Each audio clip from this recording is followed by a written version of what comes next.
He tried to make me slip on the staircase, yet I uncovered it before him. When the carpenter examined the staircase, the color drained from his weathered face. He lifted the edge of the velvet runner with careful fingers, and the rich fabric slid aside like a theater curtain, revealing the horror beneath. The top 3 steps, which had carried 5 generations of Kimbros up and down between floors, were sliced almost clean through. Not splintered, not rotten, cut. His voice, normally slow and steady, came out thin and strained. "These treads aren't failing on their own," he said, eyes locked on mine. "Someone's carved straight through the supports. One good step in the wrong place and you'd have crashed down headfirst." I felt the blood leave my hands. The carved banister, polished by a century of palms, suddenly seemed less like protection and more like the lip of a pit. Before I could answer, my phone buzzed against my ribs inside my cardigan pocket. The vibration sounded strangely loud in the hush of the old Philadelphia brownstone. Hit that subscribe button and tap the bell icon so you never miss our latest uploads. I eased the phone out, my fingertips colder than they should have been. A message from my son lit the screen. The letters wavered until I forced myself to focus. "Mom, hurry downstairs right now. I'm outside. It's urgent. Don't wait. Run to the door." I understand everything. For a heartbeat, I simply stared at those words. Then I looked from the glowing screen to the mutilated staircase and back again. Something inside me, something that had been aching and anxious for months, finally clicked into place with an awful, clinical certainty. The squeaky step I'd mentioned. My son's sudden obsession with safety. His wife's new, intrusive questions about my balance and my knees. Jackson's discovery of precise tool marks in the wood that should have been solid enough to last another 50 years. This hadn't been the house failing. It had been a trap.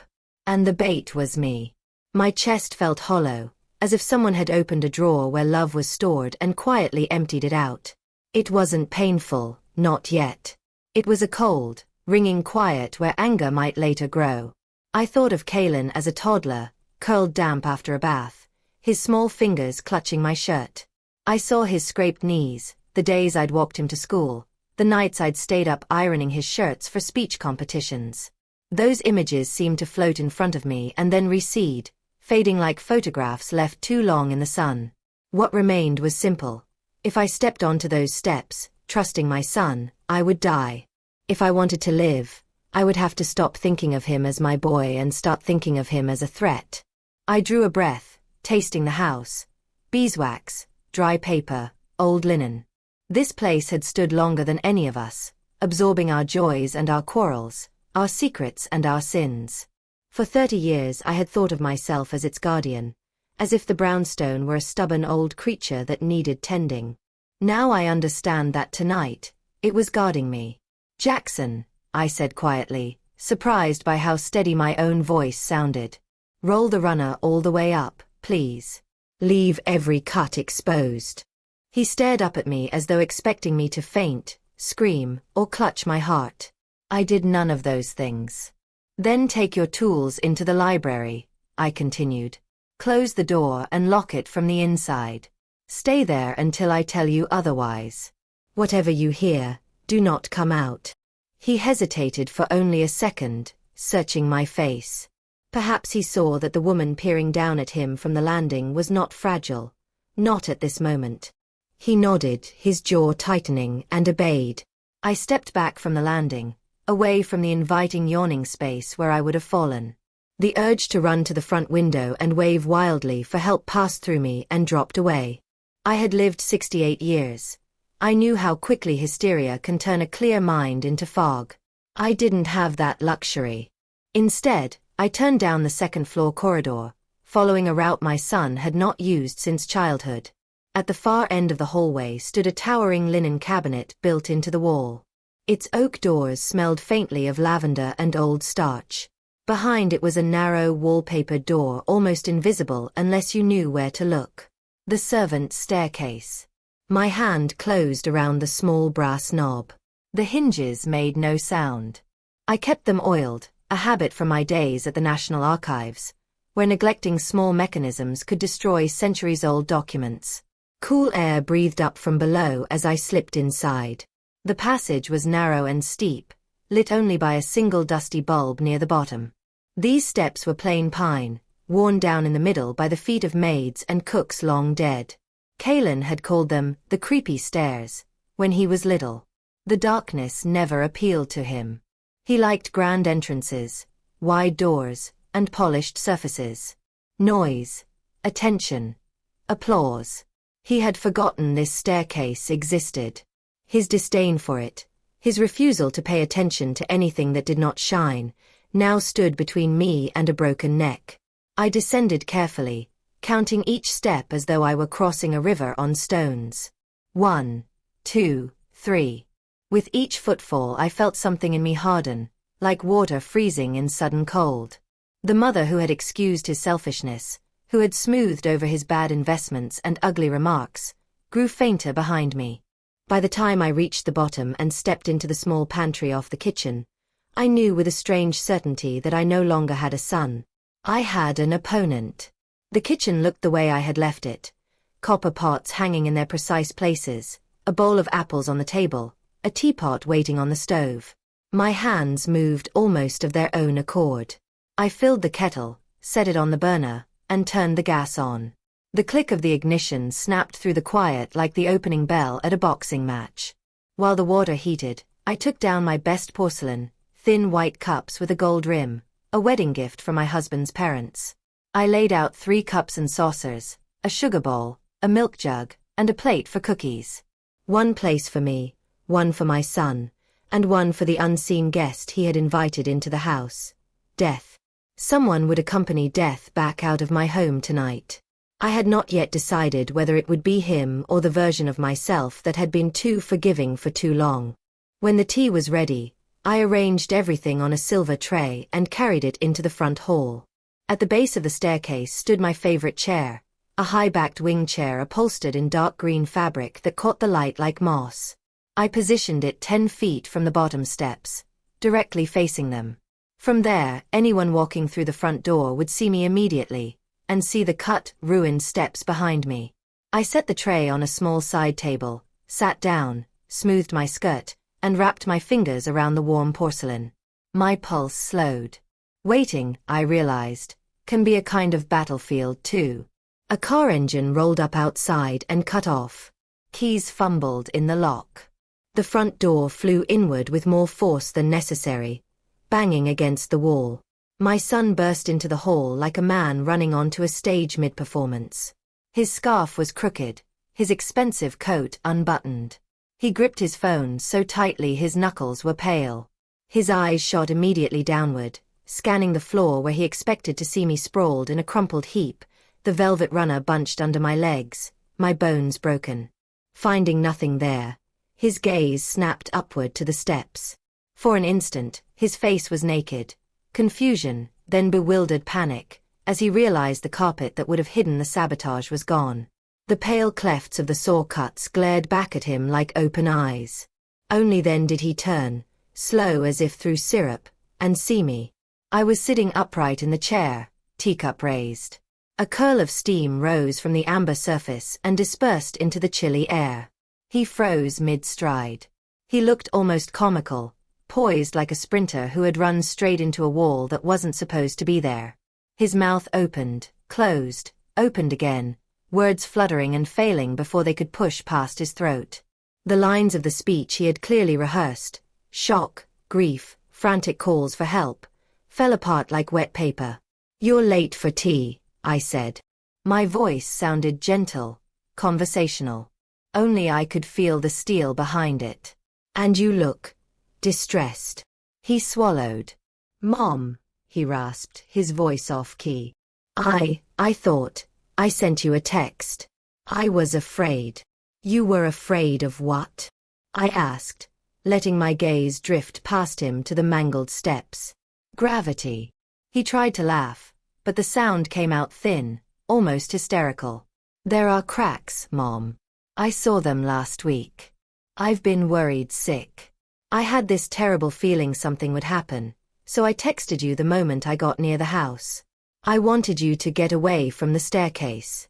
I came to save you. The lie appeared on his face before the words crossed his lips. I had watched him bluff his way through arguments and business calls for years, but I had never seen his performance so sloppy. Fear made him clumsy. Cracks, I repeated. How intuitive of you. You sensed structural issues at the precise minute a carpenter you hired discovered clean tool marks on the very same steps. His eyes flicked to the bare wood again. I saw him searching for an explanation that wouldn't sound ridiculous. His shoulders squared. The old arrogance tried to reassert itself. Everything in here is rotting, he snapped. I told you, this place is a hazard.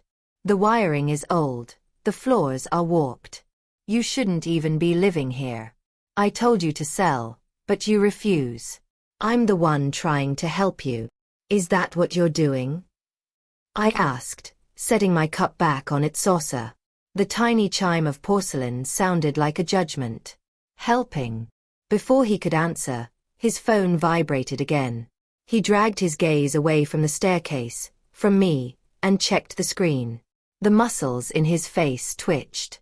Whatever message he'd received tightened the panic in his eyes. He turned away and paced toward the door, muttering about inspectors and contractors, lightning-fast excuses weaving into each other. As he talked, I realized something simple and devastating.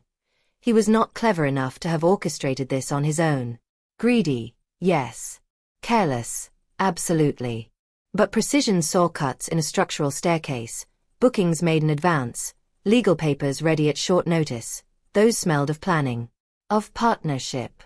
And I already knew who his partner would be. For now, I let him rant. I simply watched, memorizing each frantic gesture, each half-truth. He had been ready to mourn me in this hall. Instead, he had walked into his own cross-examination, and the house that he had called a rotting coffin was listening to every word. Danica arrived with the clicking urgency of expensive heels on stone, perfume floating in before she did. The scent had always given me a headache, something overly sweet that clung to curtains and clothing long after she'd left. Tonight, it wrapped itself around her as if announcing a performance. She swept into the hall in a fitted grey coat and perfect makeup, eyes already widened in rehearsed concern. If Kalen was the actor who'd forgotten his lines, Danica was the one determined to drag the scene back on script. "Ariadne!" she cried, rushing toward me with arms outstretched. "Oh, thank goodness." Kalen said the stairs collapsed. "Are you hurt? Did you fall?" Her hands fluttered at my shoulders, my face, as if searching for a bandage to fuss over. Her gaze, however, kept sliding past me to the staircase. Her pupils narrowed when she saw the exposed cuts. For a heartbeat, before she smoothed her features, I saw something in her expression that was not relief but irritation, like a buyer finding out the sale had been delayed. "The stairs didn't collapse," I said, leaning back out of her embrace. "They were cut. Carefully." She turned to my son, eyebrows lifting in a performance of confusion. "Cut? What is she talking about?" Kalen seized the opening. "She's in shock," he said loudly, throwing a hand to his forehead like a man burdened beyond his strength. "She's imagining things. The wood's rotten. I told you. This whole place is falling apart. She almost died, and now she's talking about sabotage." They shifted positions by the steps like two dancers changing partners mid-song. Their roles were clear. He played a stressed, long-suffering son. She, the firm but reasonable daughter-in-law. Together, they created a wall made of words and feigned concern. "Ariadne," Danica said gently, as though I were a stubborn child. "Listen to yourself. You've had a terrible fright. You're alone in this big, dangerous house, and your mind is making connections that aren't there. That's normal, at your age. What matters is that you're all right. But we can't risk you staying here anymore." She squeezed my hand with fingers that were cool and dry. "We've talked about this. This house is a death trap. We've already found you a place where you'll be looked after properly." A chill crept down my spine that had nothing to do with the draft from the doorway. A place. They had not mentioned that before. Not clearly, not in so many words. Kaelin jumped in enthusiastically, eager to ride the wave of Danica's polished tone. "We're not trying to take anything from you, Mom," he said, voice warm with false sincerity. "We just want you safe. There's a very good facility, a sort of recovery center. They specialize in elder care. Danica's done the research. They'll help you with your medications, with your balance. You'll have people around you 24/7. Doctors, nurses, full support," Danica added. "And we'll visit every week. You can take your knitting, your books. It'll be nice for you. A rest." I let my shoulders slump and let my hands tremble in hers. The role of frail, frightened mother was one I could play better than either of them imagined. "A facility," I whispered. "Already?" "Of course," she said quickly. "We've been worried. We planned ahead just in case. You nearly tumbled down these stairs, Ariadne. Next time you might not get lucky." They thought their plan was still salvageable. The accident had failed, but the narrative, helpless old woman who could no longer manage, could still push me out of the house. To make that easier, they needed one thing: legal authority. "We can't handle all the repairs and paperwork if you're not cooperating," Kaelin said, carefully steering the conversation. "You know how the city is. Permits, inspections, tax filings. It's a nightmare. But if you give me a power of attorney, we can do all that on your behalf. Just until the renovations are complete. You won't have to sign anything, talk to anyone. We'll do it for you." There it was, the key they wanted. Not my presence, not my comfort, not my safety. My signature. A document that would allow them to do anything with the house while telling me it was for my own good. Danica nodded solemnly. "It's temporary, Ariadne. Just until everything is settled. We'll go to a lawyer, of course. But there's no sense wasting time. We could even sign tonight. I have draft papers ready from our attorney. All we need is your cooperation." I lowered my eyes, letting silence stretch. My years at the National Archives had taught me that hesitation is sometimes louder than speech. Kaelin shifted anxiously, misreading my quiet as resistance he could bully through. "Mom, please," he said, voice tightening. "This isn't complicated. Just sign the papers, pack a small bag, and we'll get you somewhere safe for the night. Tomorrow I'll start dealing with contractors. This place will either be repaired or condemned, and if it's condemned, the state might take it anyway. Better to move first than lose everything." "Everything," I repeated softly. He meant my home. I was thinking of something else entirely. My freedom. My ability to choose when to open my own front door. My right to decide which steps I placed my feet on. I had nearly lost those things already, not to age or chance but to my own child's greed. I took a shaky breath, the kind they were expecting from me, then nodded. "All right," I said faintly. "I'll sign. But not here. Not in the hall like some back-alley contract." I lifted my head and met Danica's gaze. "Tomorrow. Over dinner. With my notary present. Ms. Beverly Vance has handled our family's papers for 40 years. If there is to be a power of attorney, it will be drafted and formalized through her. Not your lawyer." Kaelin's face twisted. "Why wait?" he protested. "We can handle this tonight. You always trust strangers more than your own son." "You want access to my affairs," I replied mildly. "You can wait one day and sign everything in front of the woman who managed your grandparents' wills." He and Danica exchanged a quick, heated glance. I could almost see the calculation flickering between them. A 24-hour delay versus the prize of legal control. It was a risk, but they needed that authority too much to refuse. "Fine," he said at last, forcing a smile onto his face like a mask that no longer fit. "Tomorrow at 7. Dinner, Miss Vance. The whole ceremony. In the meantime, you're coming with us to the hotel. You can't stay here alone. It isn't safe." I gave a small, weary nod. "Very well. I'll pack a bag from the guest room downstairs. There's one already half prepared on the bed. I turned to Danica, letting my voice soften with manufactured trust. Would you mind fetching it for me, dear? My knees. I brushed one hand over my leg and let the sentence die, as if I lacked the strength to finish it. Her eyes gleamed with victory. Of course, she said. You see, Kaylin? She's finally listening to reason. She walked toward the corridor that led to the downstairs guest room, her heels clicking on the parquet, the scent of her perfume lingering in her wake. Kaylin stayed with me in the hall, fussing with his phone again, sending emails, perhaps, or messages summoning lawyers or real estate agents. I listened to the fading sound of Danica's steps and pictured what she would find in that guest room. Yesterday, she had left a suitcase there, insisting that it was filled with old magazines she'd brought for me. I had known better. In the quiet hour before Jackson arrived this morning, curiosity, or perhaps the ghost of suspicion, had led me to check. The case had not even been locked. Inside, nestled in tissue paper, lay a long black dress of fine wool, severe and expensive, along with a matching veil. It was not the kind of outfit one bought on a whim. It was the kind of attire one set aside for funerals. Of course, she had brought it, just in case, to save time later. They were tidy people, after their own fashion. Minutes later, Danica returned. Her stride was brisk, but her hands were empty. Her face had lost color, lips pressed thin. She looked directly at me.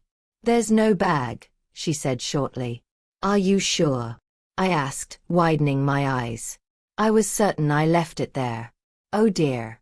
I must be more forgetful than I thought. Old age. I let out a fragile little laugh that tasted like iron. My memory is slipping. She held my gaze a second longer than necessary. She knew I had seen the dress. And now she knew I knew what she'd planned. But she couldn't mention it. Not without explaining why, before my accident, she had brought mourning clothes into my home. We had, suddenly, an unspoken pact. She would pretend there had been no suitcase. I would pretend to believe her. Never mind, I said softly. Let's just go. I'm very tired.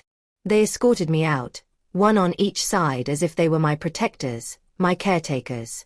In truth, they were walking beside their intended victim, not realizing that the stage on which they thought they were directing every scene had already shifted beneath their feet.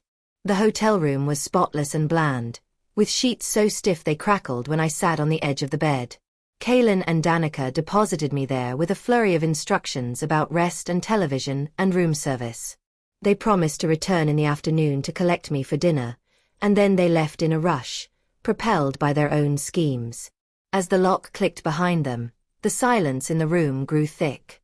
I removed my shoes, lay back, and stared at the ceiling. It was not sleep that kept me pinned there, but thought. All the threads of their behavior over the last months gathered in my mind, weaving themselves into a pattern I could no longer ignore. The house they wanted to sell, the staircase they had weakened, the facility they had arranged in advance. It was like watching someone piece together an archive file while pretending the documents were random scraps. My work at the National Archives had taught me many things, but most of all it had taught me to read between the lines, to search for what was arranged too neatly, what appeared too quickly, what did not fit. By morning, I had a plan. As soon as they left the hotel to take care of some urgent business, I requested the bill and settled it with my own card. The clerk looked surprised but said nothing. I walked out into the bright, chilly air, my overnight bag in hand and resolved in my spine. I did not go back to the house. Not yet. First, I visited someone who understood paper weapons better than anyone. Beverly Vance. Her office was much as it had always been, a narrow suite stacked with files, law books, and framed certificates. When I entered, she looked up from her desk, peering at me over the top of her glasses. You look like you've seen a ghost, she said. Not a ghost, I replied, closing the door behind me. Something worse. Family. I told her everything, beginning with the creak on the third from top step weeks ago and ending with the suitcase hidden in the guest room. I spoke carefully, chronologically, the way I would have dictated a report. I did not embellish. I did not need to. Beverly listened without interruption, only removing her glasses once to clean them, a gesture she used when she was deeply troubled. When I finished, there was a long silence. "You're sure about the cuts?" she asked at last. "Not rot. The carpenter said they were clean, deliberate saw marks," I said. "Horizontal cuts through supporting beams. He knows his work." She nodded slowly, then turned to the safe behind her desk, spinning the combination with practiced fingers. From inside, she withdrew a heavy key ring and a brown envelope marked with my name in her precise handwriting. The sight of it made my heart flutter. I had almost forgotten about the arrangement we'd made a decade earlier, when taxes and maintenance costs on the brownstone were rising faster than my pension. "Are you still certain you want this the way we drafted it years ago?" she asked. "Back then you were worried about money, not about your son. The effect is the same, but the intent matters." "It matters to me," I said. "But the law doesn't care about intentions the way we do. What we filed back then still stands." "It does," she replied. "I've checked every year." At the bank, the vault's air was cool and dry. The clerk recognized Beverly and led us to a small private room where she set the envelope on the table and stepped out. My hands shook as I broke the seal. Inside lay the document I had half forgotten, the deed transferring ownership of my house to a historical trust in exchange for guaranteed lifetime residency as its curator. The gold seal glinted faintly, and the ink of the signatures had begun to brown at the edges. "When you brought this to me," Beverly reminded me gently, "you said you were tired of feeling like you were one missed tax payment away from losing your home. This way, the government maintains the building, and you maintain its soul. You gave up private ownership, Ariadne, but you secured its future. And in doing so," I said slowly, "I made it impossible for my son to sell it or mortgage it. The house is no longer an asset he can use to pay his debts." "That's correct," she said. "No bank can put a lien on it. No loan shark can claim it. It's federal property now, a registered cultural landmark. You're the lifetime caretaker and tenant. No more, no less." I felt something complicated swell in my chest, relief, guilt, a fierce satisfaction. "He thinks he's coming tonight to sign papers that will give him control," I murmured. "But there is nothing left to control. He's built his entire scheme on a house that doesn't even belong to me." Beverly watched me carefully. "Do you intend to tell him before he signs anything?" "He won't be signing anything," I said. "And neither will I. The only papers I want on the table tonight are this deed and whatever you bring to protect it." "Protect it from what?" she asked, though we both knew the answer. "From my son," I said quietly. "And from whatever he's dragged to our doorstep." Back at the house, the afternoon light slanted through the stained glass transom above the front door. The hall was empty. Kaylin assumed I was lying obediently in a hotel bed, watching daytime television. That suited me perfectly. I walked past the ruined staircase without pausing, though my stomach clenched as I caught sight of the jagged lines where the supports had been cut. Jackson had spread caution tape across the lower steps, as if the house were politely warning its own inhabitants not to approach. I climbed the back stairs to the second floor and then up to the small workshop my late husband had used. The smell of sawdust and oil lingered there like the echo of his presence. On the wall above the bench hung his tools, chisels aligned in their rack, hand planes resting like sleeping animals, saws suspended by their handles. All but one. The Japanese pull saw, the one with the long, thin blade that sliced through hardwood like silk, was missing. My husband loved that saw, and praised its precision. He had once carved a delicate inlay in our dining table with it. The thought of that same blade slicing through the staircase meant to carry me safely between floors made my throat tighten. I searched the workshop, then the hallway, then the small storage rooms under the eaves. The saw was nowhere to be found. It took me nearly an hour to locate it, tossed carelessly behind a stack of wood in the shed out back. The teeth were still dusted with pale oak powder. My fingers closed around the handle. It felt like holding a photograph of my husband defaced with a knife. He hadn't only planned to kill me, I thought. He had done it using his father's favorite tool. There is betrayal of the body, and there is betrayal of memory. This was both. Back inside, I climbed to Kalen's old room. He rarely used it now, but he still stored boxes there when he visited. The shelves were lined with books from his childhood, dusty now.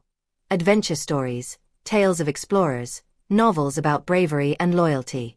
I remembered reading them aloud to him when he was small. At the time, I had believed those stories would seep into him like rain into dry soil. Apparently, they had evaporated instead. A folded sheet of paper slipped from between the pages of a thick paperback and fluttered to the floor. It wasn't a letter. Just a plain piece of paper, creased and worn, as if it had been opened and refolded in agitation many times. At the top was my son's name and address. Below that was a sum that made my vision blur, a debt of $250,000, due at the end of the month. The language of the letter was politely menacing. If the debt was not repaid, the company reserved the right to pursue physical liquidation of assets. The phrase made my skin crawl. It didn't sound like a bank. It sounded like men who dealt in threats rather than spreadsheets. Men who might be sitting in a car at the end of our street, waiting. Now I knew the size of the hole Kalen had dug. The house was his one big chip, his final bargaining piece. He had gambled with my life to cover a debt he was too frightened to face. As I slipped the letter into my cardigan pocket, the phone on the desk rang. The number was unfamiliar, a local line. I answered. "Is this Ms. Ariadne Kimbro?" a woman asked, her voice brisk but not unkind. "Yes," I said cautiously. "This is Serenity Haven Assisted Living," she said. "We're calling to confirm transportation details. Your daughter-in-law, Danica, booked an intensive recovery suite for you 2 days ago. We were told you'd be transferred directly from the trauma ward this morning. Is the ambulance still bringing you, or should we expect you later today?" I closed my eyes. 2 days ago. Before Jackson had discovered the cuts. Before my son's frantic text. Before my near accident. They had planned not only the fall but the aftermath. Fractured bones, a hospital discharge, and then a quiet transfer to a facility where I would be medicated and controlled while they disposed of my home. "There will be no transfer," I said, opening my eyes and staring at the window. Dust motes floated in the sunlight like tiny, aimless planets. "Cancel the reservation. The patient is not coming. She has recovered." The administrator hesitated. "Are you certain, ma'am? Your daughter-in-law?" "I am certain," I said firmly and hung up. The call left me with a new kind of clarity. They didn't want to kill me outright. They wanted me immobilized, out of the way, somewhere they could point to and say, "We're taking care of her," while stripping my life down to its foundations. I looked around the small room, at the posters still tacked crookedly above the bed, at the dusty trophies on the dresser. The boy who had once slept here would have been horrified by such a plan. The man who had grown out of him had become the architect of it. By the time the sun slid toward the horizon, I had gathered what I needed. The debt letter, the saw, the deed from the historical trust. I met Beverly in her office for one last quiet conversation. We contacted the police, not through the emergency line but through the detective already investigating financial fraud around my son's business, a name she knew from legal bulletins. His captain agreed to listen in on our dinner, to record every word. When I returned home and laid the white tablecloth on the dining table, my hands no longer shook.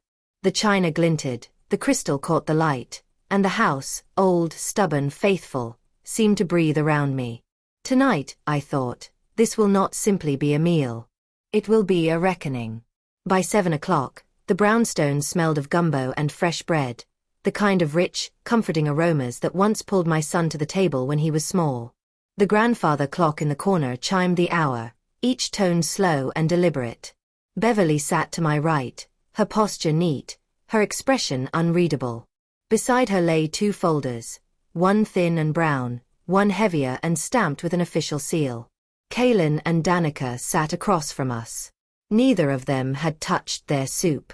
My son kept staring around the room, as if expecting someone to burst in and accuse him out loud of what he had done. Danica drummed her nails against the stem of her water glass, her smile stretched thin. "Well," Kalen said abruptly, pushing his bowl away. "We don't need to drag this out. Ms. Vance, you said you had the power of attorney ready." Beverly adjusted her glasses.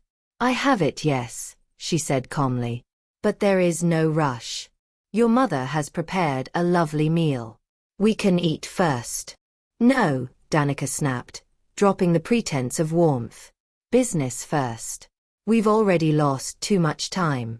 Let's sign and send the forms in while the system is still processing tonight. Please, Ariadne, let's not make this harder than it needs to be." Kalen nodded, tension making his jaw twitch. "Mom, sign the papers," he said, the edge in his voice barely concealed. "Then we can all relax. I'll deal with the repairs, the inspectors, everything. You'll never have to worry about this house again." I watched him for a long moment. "I'd like to hear about your company first," I said lightly. "You speak of inspectors with such familiarity. How is the import business?" "Profitable." He blinked, thrown off balance. "Fine," he said too quickly. "We're expanding. The market is tricky, but I'm handling it." "Why are you asking about that now?" "Because," I replied, "I'm curious how a thriving business leaves its owner so desperate he hacks through his mother's staircase to rush an inheritance." The words struck him like a slap. His fork slipped from his fingers and clattered onto the plate. "That's not what happened," he said hoarsely. "I told you." "Yes, you did," I cut in quietly. "You told me about cracks and rot, about intuition. You neglected to mention $250,000. His face was drained of color. "What?" I slid the folded letter from my pocket and placed it beside his untouched bowl. The header and the sum were clearly visible. "This fell out of one of your old books upstairs," I said. "The ones you read when you still believed in heroes." Danica leaned forward, eyes widening as she recognized the letter. "You kept that," she hissed at him. "I told you to shred it." "So you did know," I observed mildly. "I wondered whether you were merely along for the ride or holding the map." Kalen's chair scraped loudly against the floor as he stood. He stalked to the window and yanked the curtains slightly aside, peering out into the dark street. His shoulders tensed. "They're here," he whispered. "They're early." "Who?" Beverly asked, though her hand, resting in her lap, had already slid her phone to speaker mode under the table. The green call icon glowed faintly. On the other end of the line, miles away, a police dispatcher and a detective listened. "Business associates," I said quietly. "Men from a company that uses phrases like physical liquidation of assets. I saw their car parked at the corner an hour ago. Big one. Dark. 2 men in front. They haven't rung the bell though. Perhaps they're waiting to see whether you fulfill your promises." Kalen's breathing quickened. He let the curtain fall. "You don't understand," he burst out. "If I don't pay them, they'll take everything. They'll come after me. They know where I live, where we live. This house is the only thing with real value. I've already found a buyer. I've taken a deposit. We're too deep in. You have to sign, Mom. Now. Tonight." He lunged for the folder in front of Beverly, grabbing it with clumsy fingers and shoving it in my direction. Papers spilled out, sliding across the tablecloth. The word authorization stared up at me from one of them.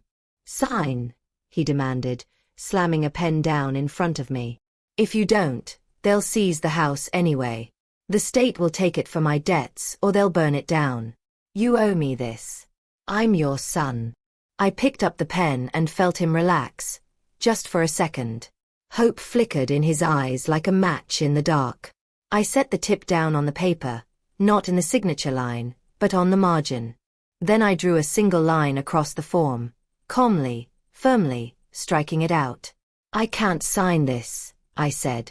"Not because I won't, but because it wouldn't do what you think." His face twisted. What are you talking about? I reached for the other folder, the one with the gold seal, and laid it between us. 10 years ago, I said, I realized that this house would eat me alive if I kept trying to own it in the usual way. The taxes, the repairs, the grants, it was too much. So I made a choice. I gave up ownership and gained protection. This brownstone belongs to a National Historical Trust now. I am its curator and lifetime tenant, nothing more. You and I share no title to it. There is nothing here you can sell. He stared at the document as though it might transform under his gaze. He snatched it up, eyes racing over the signatures, the official stamps, the government letterhead. Danica leaned over his shoulder, reading too fast, her lips moving. When they reached the clause about restrictions, no sale, no mortgage, no encumbrance, the blood left her face. This is impossible, she breathed. Why didn't you tell us?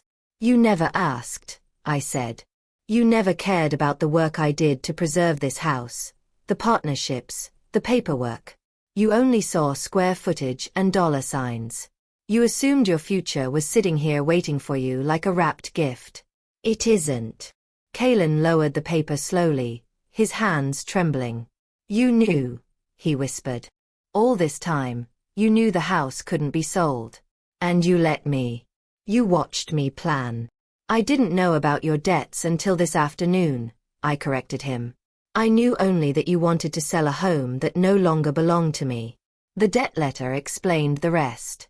I understand now why you were willing to risk my life.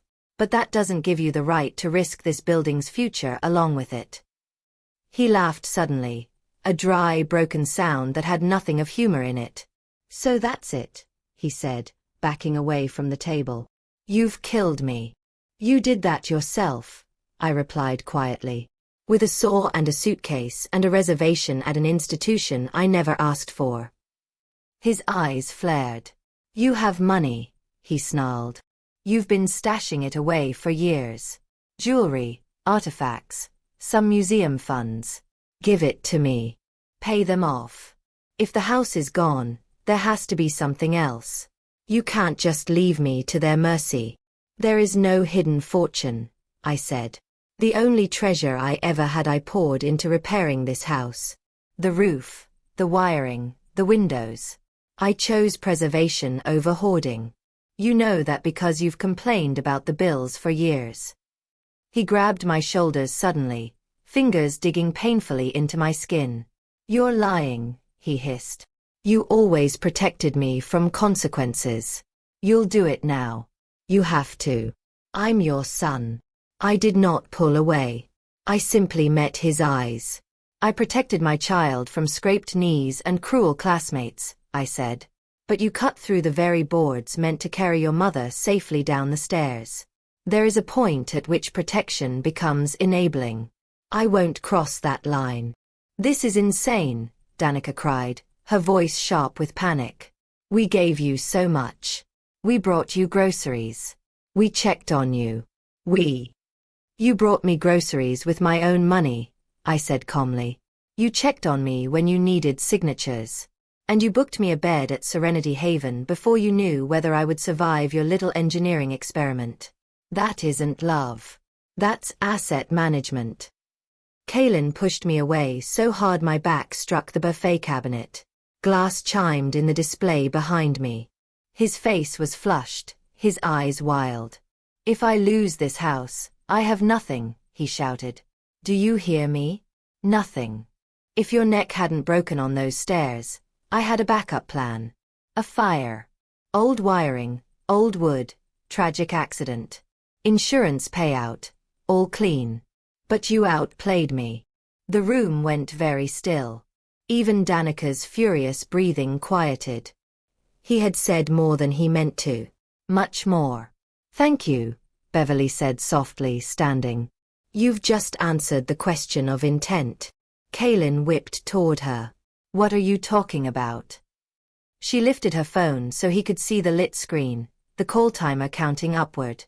I'm not here only as your mother's notary, she said. I'm also the legal representative of the trust that owns this property.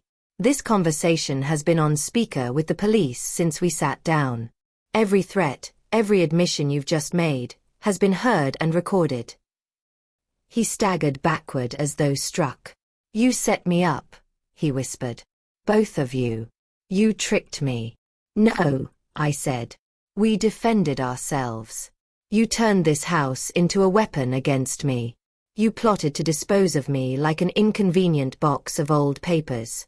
You stepped on the wrong foundation, Kaylin. Not the stairs, those you weakened yourself. You stepped onto the law." Danica bolted toward the doorway, instinct driving her flight. She made it only halfway before uniformed officers filled the entrance, weapons drawn but pointed downward. Behind them stood a tall man in plain clothes, his expression hard, his badge clipped to his belt. "Michael Kaylin Kimbro?" he asked. "I'm Captain Reed. We've been investigating your company for fraud. Tonight we heard you admit to attempted insurance fraud, conspiracy to commit arson, and attempted murder." Kaylin spun about, trapped between the dining table and the officers. Fear flared into desperation. He seized the heavy silver candelabrum from the table, its base still smeared with polish from my earlier cleaning. With a wordless shout, he swung it toward Beverly's head. The blow never landed. An arm shot out from the shadowed corner by the sideboard and intercepted his wrist mid-swing. The candelabrum slammed against iron instead of bone, ringing loudly.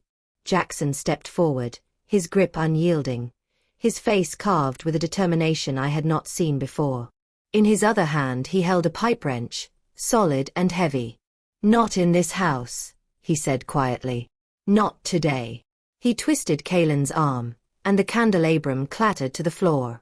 My son doubled over with a cry, then tried to lunge forward again, but Jackson simply planted a work-roughened palm against his chest and shoved. Kaylin went down, dragging half the tablecloth with him. China shattered, soup splashed across the floor, the carefully prepared dinner collapsing into chaos around him. Danica darted sideways, reaching for my phone where it lay near my plate. "You can't keep recording," she shrieked. "You can't." An officer caught her elbow and pinned her arms behind her, snapping handcuffs into place with practiced ease. "Stop. You're hurting me," she cried. "I didn't know anything. I'm pregnant, you monsters. You can't do this." Her words rang false even to my ears.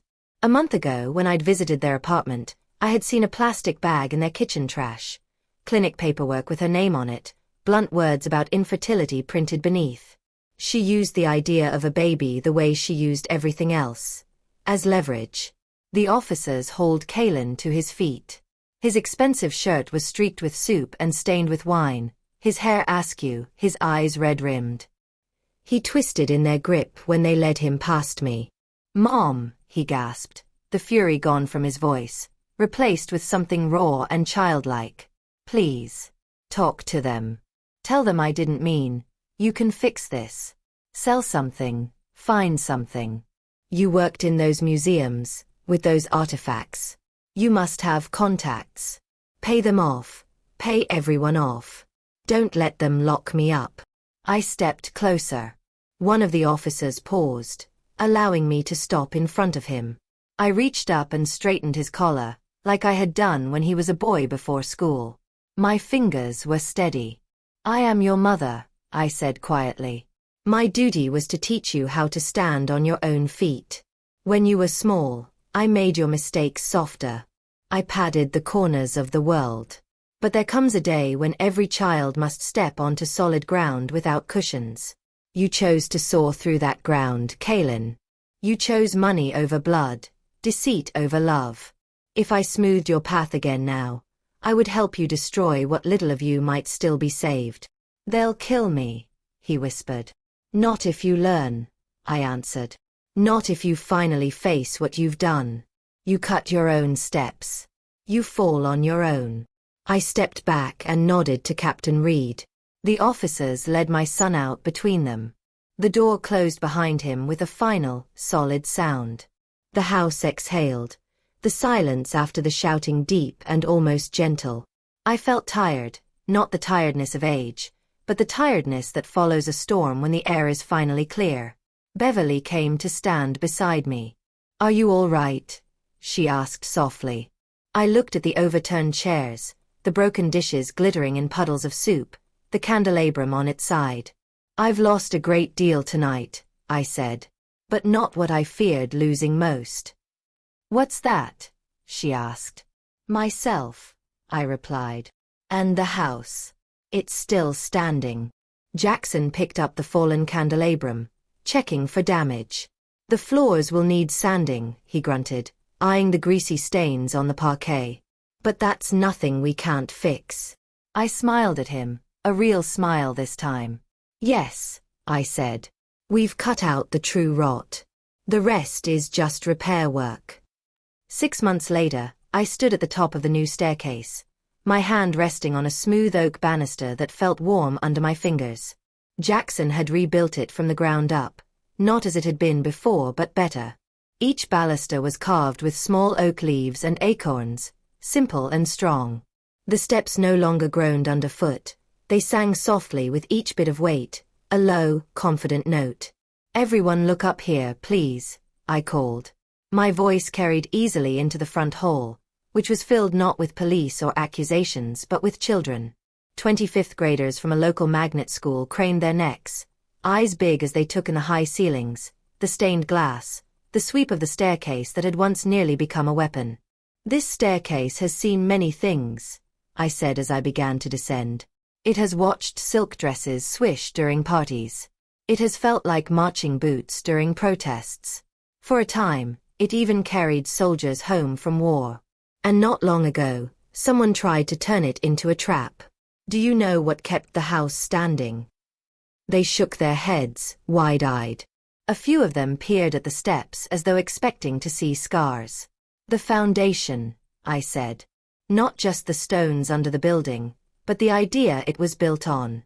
That this place matters. If a house or a person is hollow inside, a pretty surface won't save it. But if its core is sound, even deep wounds can be repaired." The teacher shot me a nervous glance at my mention of traps and wounds. But the children understood. Children always do. They nodded solemnly, some looking from the staircase to me as if making a private promise to themselves. The tour wound through the rooms the way it did every Wednesday now. I showed them the study where my great-grandfather had written letters in ink that still faintly stained the desk. We paused by the window where suffragists had once quietly planned marches. I told them how the house had gone nearly silent for years after my husband died, and how echoing footsteps and laughter had returned only recently. In the dining room, the parquet gleamed. The stains from that terrible night were gone, sanded away and refinished. New chairs stood neatly around the table. The only sign of the past was the faint indentation where the heavy candelabrum had fallen, and perhaps the way my voice caught, very slightly, when I said the word family. After the tour, we gathered in the living room. The children drank sweet tea and ate cookies off sturdy plates that would not break if dropped. They talked and laughed and asked questions about ghosts, secret doors, hidden treasure. I answered honestly. There were no ghosts, only memories. The only hidden door led to the back stairs. The real treasure was the house itself and the stories it held. When the last student left and the front door closed behind them, the brownstone settled into a softer quiet. I walked onto the porch, breathing in the late afternoon air. The maples in the small front yard had leafed out fully, squirrels skittering along their branches. On the bench beside the steps, Jackson sat wiping his chisels, his movements slow and methodical. He wore his work overalls. A badge designating him the official maintenance contractor for the historical trust was clipped to the front pocket. "I've become famous," he chuckled when he saw me. "The kids keep asking if I'm the hero who fought off the villain on the stairs." "You are," I said. "Though I prefer Carpenter who refused to let a house's story end badly." He grinned and reached into his pocket, pulling out a white envelope. The stamp was different from the ones I normally saw. A small purple emblem marked the return address of the State Correctional Facility. "This came for you this morning," he said, handing it to me. "Figured you'd want it yourself." I took the envelope. My name on the front was written in a familiar hand, the letters smaller and more controlled than they had once been. Time does that to some people. So does being forced to sit alone with your thoughts. I did not open the letter immediately. I sat beside Jackson on the bench for a moment, feeling the wood under me, smelling the faint tang of linseed oil from his tools. The house watched us, its windows reflecting the sinking sun. Finally, I slid my thumb under the flap and tore it open. Mom, I started working in the prison library. We have more books here than I ever read as a kid. I don't know why I never picked them up before. I'm reading Crime and Punishment now. The irony isn't lost on me. I'm not writing to ask you to come or to send money. I don't deserve that. I just want to say, Jackson was right. The boy who used to hand him chisels and watch him work died somewhere along the way. I don't know exactly when. I only know I liked myself more back then. I can't undo what I did. I don't expect you to forgive me. Maybe prison is what I earned long ago. But here, with the noise and the quiet and these books, I'm starting to see how I got here. If there's anything left of the decent person I might have been, I'm trying to find him. If you don't answer, I understand. Kaylin. I folded the letter carefully and slipped it into my cardigan pocket, where it rested next to the faint ache in my chest that never fully went away. I did not cry. I had shed all my tears the night he was taken away. This letter wasn't a plea. It was something different, less like a rope flung toward me and more like a confession whispered into an empty room. What does he say? Jackson asked, not prying, just gently curious. He says he's reading Dostoevsky, I answered. He says he's trying to understand himself. Jackson snorted softly. Not a bad place to start. Maybe he'll figure out that money and decency don't sit well on the same scale when you pile too much on one side. Maybe, I said. I didn't add that Kaylin had once read those stories as adventure tales, not as warnings. Might he finally be seeing them differently? That was not my journey to manage anymore. Later, in my study, I opened the heavy folder labeled Kimbros Family History. It contained photographs from the earliest days of the house, old deeds, letters, birth records, and a few carefully preserved newspaper clippings. I slid Kaylin's letter into a plastic sleeve and placed it between a picture of him as a newborn and a faded photograph of my husband holding him at age 3. The arc between those images and the present day was not smooth. It bent sharply, dipped, and darkened. But it was part of the story. Stories don't become less true because they contain pain. I closed the folder and returned it to the shelf. Outside, the evening light turned the hall golden. I stepped onto the rebuilt staircase and climbed, each step solid beneath me. The house hummed quietly, its wood and plaster and glass all holding the weight of history without buckling. Later that night, I sat at my small desk in the upstairs sitting room, switched on my microphone, and opened the laptop I used for my channel. My voice carried softly into the little black grill as I spoke. My friends, I began, tonight's story is about a staircase that nearly became a grave and a house that proved more loyal than a son. It is about the moment love turns into something else, something that must be examined instead of obeyed. I told the story the way I always did, not as a court case or a confession, but as a story about choices. About how greed can hollow out a person until only fear is left. About how sometimes, the bravest act of love is refusing to pay for someone else's cruelty anymore. I did not name my son. I did not describe the prison or the length of his sentence. I talked instead about a man who had lost himself and was trying, belatedly, to read his way back toward some kind of truth. At the end of this story, I said softly, the mother chooses not to buy her son out of the consequences he earned with his own hands. Some will say she is cruel. Others will say she is finally honest. I would like you to decide for yourselves which you think she is, and what you would do, standing at the top of those cut steps, phone buzzing in your pocket, knowing that the person waiting downstairs is the one who chose where the saw would bite. I paused, imagining people listening in kitchens, on buses, in small rooms on the other side of the world. Perhaps you're asking, I went on, What happens next? Does the sun change? Do the bars around him become a cage or a classroom? I cannot answer that yet. He is the only one who can. But I can tell you what happens to the mother. She keeps walking up and down her staircase. She keeps tending the old house that outlived her illusions. She keeps telling stories, because sometimes stories are the only way we figure out where the rot begins and how to cut it away without losing everything. I ended the recording and sat in the quiet, listening to the faint creaks of the house settling for the night. They were not ominous creaks anymore. They were familiar, like the murmurs of an old friend clearing its throat. My name is still Ariadne Kimbro. I am still the keeper here, not the owner. History, I have learned, cannot be possessed. It can only be watched over. And as long as I can climb these new, strong stairs, as long as my voice can carry from room to room, my watch will continue.